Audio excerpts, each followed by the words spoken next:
Hello, hi. My name is Lauren, I am 27 years old and I live with my parents.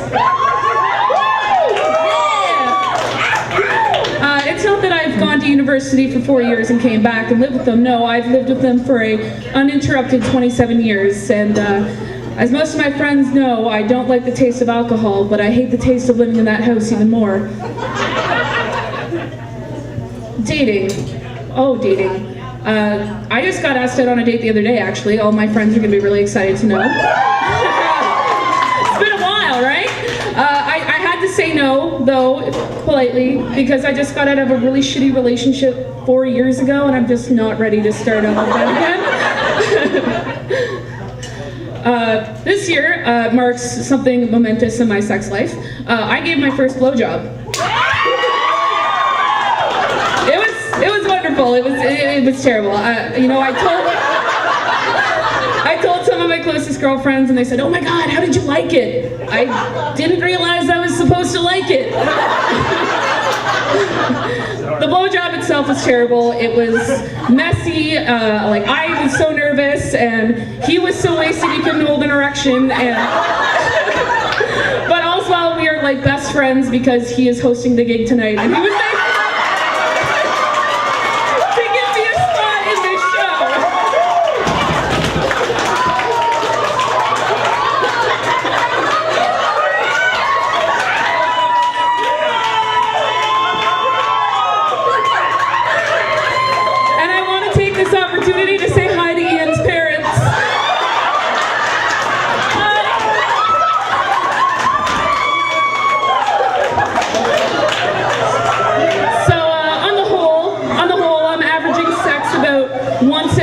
Months. So, whereas people are turning back their clocks, I'm either springing forward or falling back on a dick. So that's pretty cool. I've noticed lately that there are an alarming amount of ugly babies in this city. Alarming. Which only leads to knowing that there's going to be a lot of ugly adults wiping my ass when I get old. I'm a nurse by profession, very exciting job, I love it. I work with a geriatric population, which is basically babies, but 150 pounds heavier, 5 feet taller, and they're still shitting their pants. When I was doing clinical, I had this patient in the hospital who had a prolapsed vagina. If anybody wants to know what a prolapsed vagina is, it's basically when your pelvis blows a bubble made out of vagina.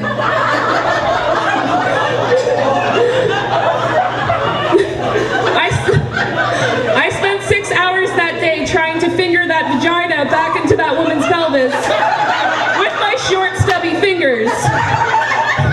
I'm not gay. Later that same week, I had my first catheter. I was really excited. It was a male. The urethra's right there. So I got everything ready, and I put it on the table, and I pulled down the tablecloth, or the bed sheet, and there's my worst enemy staring back at me, the foreskin. As I sat there with one hand trying to pull down the foreskin, it was like pulling a turtleneck over a toddler. You pull one side down, the other side slides up. You pull the other side down, the first side slides up. It was just awful. By the end of that week, I didn't know what my sexual orientation was going to be.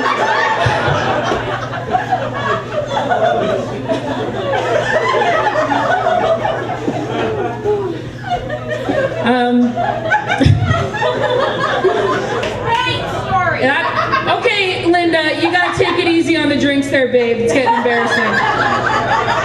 This is everybody I work with, basically. It's awesome. So one story I always told at work, even though it's inappropriate. I'm an avid Spanx user. I love Spanx. Spanx make the world go round. I'm wearing Spanx right now, probably 2 pairs. I love Spanx. So this one night I'm wearing, my 2 pairs of Spanx because, you want to be extra supported and don't want to jiggle the wrong way. I jiggle, that's the truth. And, the only thing that was terrible about it was that I never planned for sex, ever. So when some guy wants to stick his hands in your pants and you've got 2 pairs of Spanx on, you can only imagine how fucking fast I got those Spanx on. It is could probably never ever do justice, and I could never repeat again in my life. That's my Spanx story that everybody loves so much.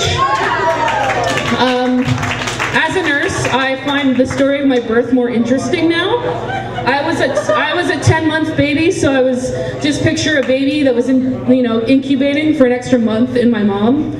And even then, I was induced because I still wasn't coming out of there, so I always told her that maybe she should have taken a clue that I was going to be a lazy pile of shit for the rest of my life. And anyway, so on a hot day in 1986, out came me, 8 pounds, 7 ounces of pink flesh covered in brown hair. So I was basically a vagina coming out of a vagina. It honestly looked like Chewbacca was being born.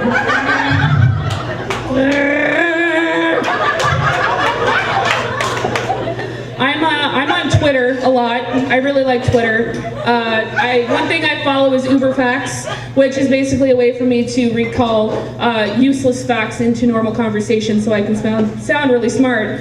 And one of the recent ones I read was that you can tell a horse's gender by looking at its teeth, because males have 40 teeth and females have 36 teeth. And I thought to myself, really, Uber Facts? That's what you had to tell me about horse gender? Could I not just bend over and take a look at the giant horse dick? Apparently I couldn't. The other one I'll leave you with, on Twitter I just read a joke that said, people who laugh at your jokes are more likely to sleep with you. So on that note, I'll be at the bar telling knock-knock jokes for nipple tweaks. Thank you.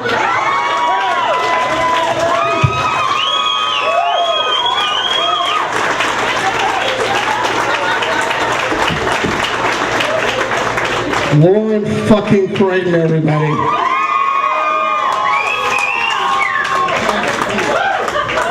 Thanks for that. Thank you.